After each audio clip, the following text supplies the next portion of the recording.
So, I'm gonna give you guys a little backstory, I guess, on me. My mom and my dad got married, the whole 9 yard. I don't know. I don't really know the exact year of when they met. Um, what I do know is that my aunt, Brenda, is the one who introduced my dad and my mom together. They got married. I really don't know what year they got married. Sorry to say, but I could care less of when they got married. But needless to say, my dad told me that the reason why she wanted to have a kid was mainly just to have a kid.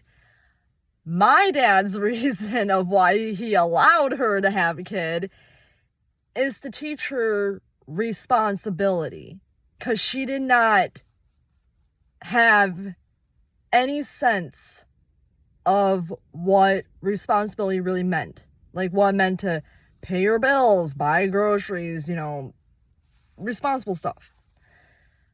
And their marriage was going good for a while. 1994, I guess, if you want to fast forward a little bit, 1994, when I was born, and I'm looking off to like the side here. I have no idea. Nope. Okay. Looking out to the side there, sitting in my car. But 1994 is when I was born, and things are fine, like they should be, like normal day-to-day life, right? Well,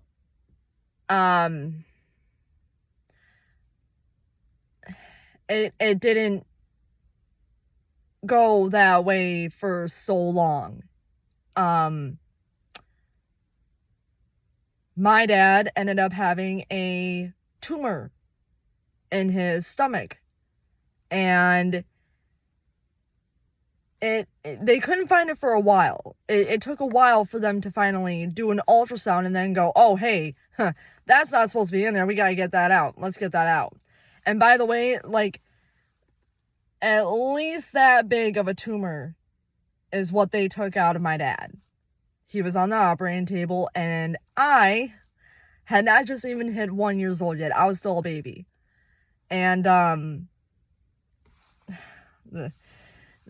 sorry to say, but I can't stand who my biological mother is. She's needy, greedy, and money hungry. The moment you tell her you got $20 in your pocket, she's gonna be asking for, can I borrow it? Even if she doesn't know you, she's still gonna ask if she can borrow that $20. And I guarantee you, you will never see it. But I'll get into that in just a sec. Anyway, he had a tumor. They put him on the operating table. They got out. My egg donor, my mother, she was upset that my dad made it and survived the surgery of his tumor. This is where things went downhill between them two. So, she ended up losing her job, tried to go out looking for work with my dad, not wanting to look for work on her own time. And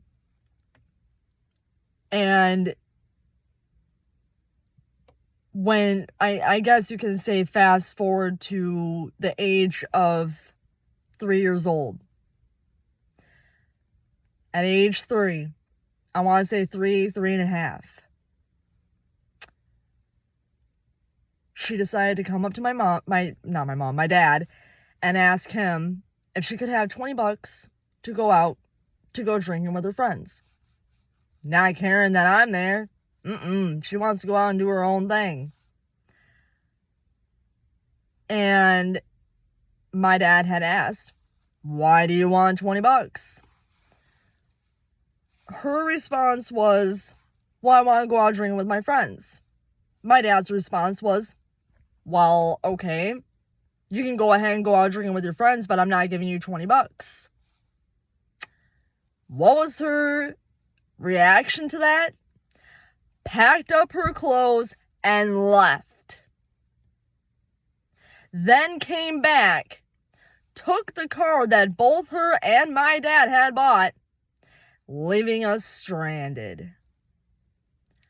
And I have also had heard from him that there was at least one friend of hers for sure that he did not want me going with her over there because the house had a whole bunch of stuff like laying all over the floor, and he didn't know what I was going to put in my mouth because, I mean, I'm a baby. Like, I'm really going to know the difference between wrong and right. But, she left, and come to find out, when she left, all he had to do was drive by that bar and see that she was at that bar with the guy that is now deceased. At that time, my aunt, her sister, came in and said, I'm not going to let you and Sam pay for all of what just happened. That's not your fault. She should have known better. No.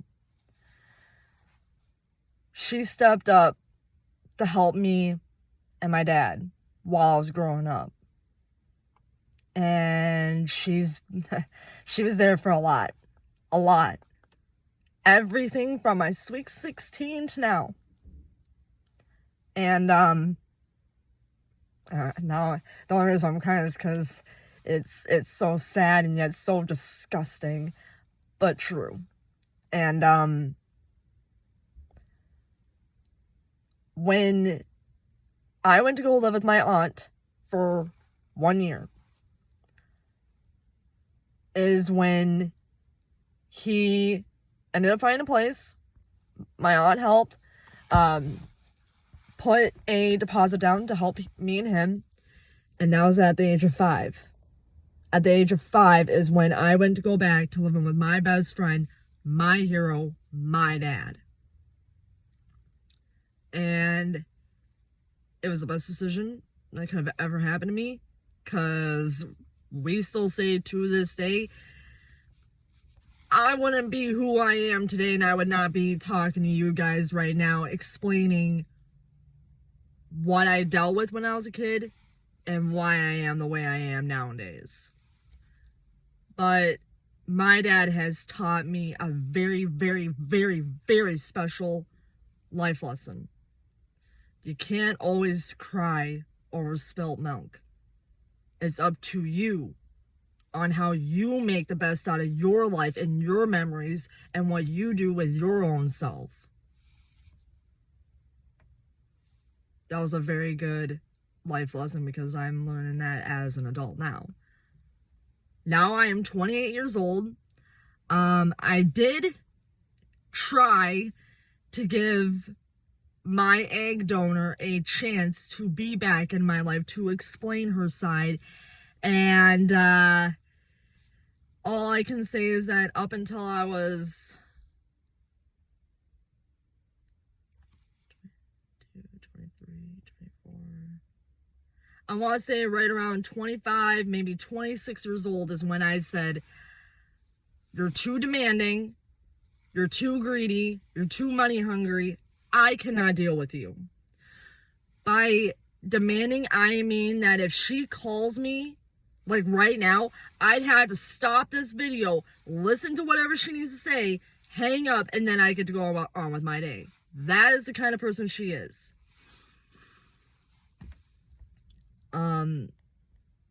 Money hungry, best way to describe that is she had an IOU with me of $1,000. And she didn't even know who I was. And right off the bat, as soon as she found out that I had money, it was, oh, can I borrow? Can I borrow? Can I borrow? Can I borrow? And it didn't occur to me until after I stopped seeing her until after I started having not a whole lot more to do with her, is when I started really seeing like, well, I want you over on the weekends, and I want this, and it was always her. I cannot deal with self-centered people. If you're going to be all about you and you're not going to want to hear a thing that I have to say, then we don't have to talk at all. Point blank, period, end of story on that. Like, seriously. But I wanted to give you guys more of like kind of a backstory on where I came from and who I am as a person. I am a big-hearted person. I really am. I tried to shut that off so many times, and I cannot.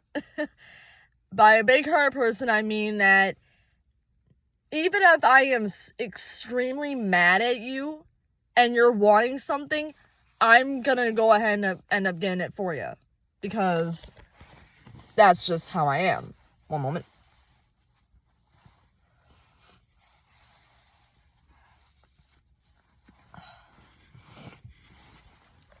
Has something running out of my nose.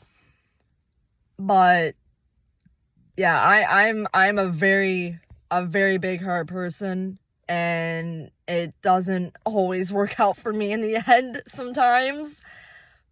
But I've also learned from high school and from her to have a backbone, to stand up for what I believe in and to fight for what I believe in.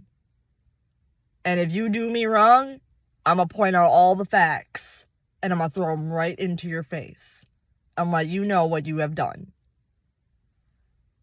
But in reality, if you really do ask anybody what kind of person I am, I'm a big heart. I'm a big heart person. I'm a sweet young lady, a very nice young lady, but don't cross that path and make me angry, because I'm not the same happy-go-lucky person when I'm angry. And it's more of like, if you piss me off, now you're going to deal with the wrath. You're going to understand what you don't do with me and what you do with me. Because if I'm going to be 100% myself with you, I expect the same thing. If you're going to be fake to me, I'm going to be fake back. And you're not going to notice what is the truth and what is not. So, I guess with all that being said, if you want to get to know me more and about my life of what I dealt with in high school, drama galore, ooh, almost dropped the phone there. Drama galore. And if you do end up wanting to hear more about that, then you're going to end up hearing how I was bullied from 9th